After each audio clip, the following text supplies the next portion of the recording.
When people think about retirement risk, the first thing that often comes to mind is market risk. But there are other risks retirees need to plan for. My guest is Peter Laliberte in Ponte Vedra Beach, Florida. Peter, it's good to see you. Welcome back. So what other risks need to be considered in retirement planning? That is a great question. See, now you're kind of getting into the secret sauce of what we do to some extent when we go through my clients go through a process. We've identified in retirement there are really only three risks that we have to look out for. The first one is as you mentioned, is market risk. And if 2008 happens again, or when 2008 happens again, we just don't know when, right, or how deep, or how long. But when it happens again, my clients are protected from that. You can get rid of that risk by by using alternative strategies that aren't tied to losses in the market. The second risk that we see is really longevity risk, which is living too long. I know it sounds counterintuitive, right? We want to live long, but if we don't have a plan for income, if we don't have a plan for lifetime income, and we live too long, we could run out of money. That's required minimum distributions. That's kind of the government's plan, is to liquidate those accounts. So we need to have lifetime streams of income to beat longevity. That's the only way to do it.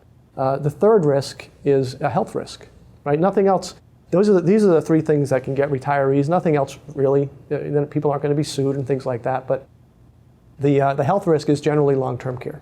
A long, drawn-out nursing home stay can deplete funds in a hurry. So we have that discussion with clients, and we try to come up with a plan. There are alternatives to long-term care that no one talks about, that very few people know about, but they work. They're effective, and they're not that hard to get. So those are the three risks. Again, longevity, market risk, and health risk. And we eliminate those with our clients, at least as best we can. Now, well, Peter, you were talking about health care, which is important. Let's get specific. How can people prepare for long-term care? Okay. Let me give you an example. A client who is older and not in great health, and they can't qualify for traditional long-term care insurance. It's very expensive, by the way, to begin with. So we don't generally recommend long-term care insurance at that point, but we do have strategies. Here's an example. You can have a properly structured annuity, which is the only way to get lifetime streams of income. I know that I said a bad word, right? A lot of people don't like the word annuity, but to me it's the greatest retirement tool ever created if it's set up properly. And so you could have, as an example, you could have an annuity that's paying you, let's just say $20,000 a year.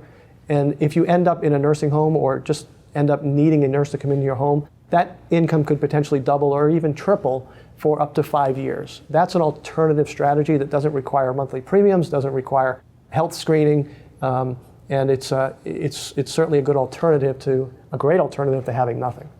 All right, so just to clarify, an annuity isn't an investment, it's actually an insurance contract. The carrier then assumes all the risk, right? Yes, it is. And you said the key word, insurance. If it's, again, a properly structured annuity, think of it in terms of homeowner. I was in a room full of people just last week, and I asked if anyone had homeowners insurance. And everyone raised their hand. And the question is why? And they said, well, to protect what I have. And then they said, but we hate annuities. And I say, really? Well, what's your return on investment for your homeowner's insurance? And no one had an answer for that, because there is no return on investment. It's insurance. You're insuring your home, and just like you can insure your car, and with an annuity you can insure your retirement. Great, Peter. Thanks again. Thank you. That was Peter Laliberte in Ponte Vedra Beach, Florida. I'm Scott Drake. Thanks for watching Retirement News Online.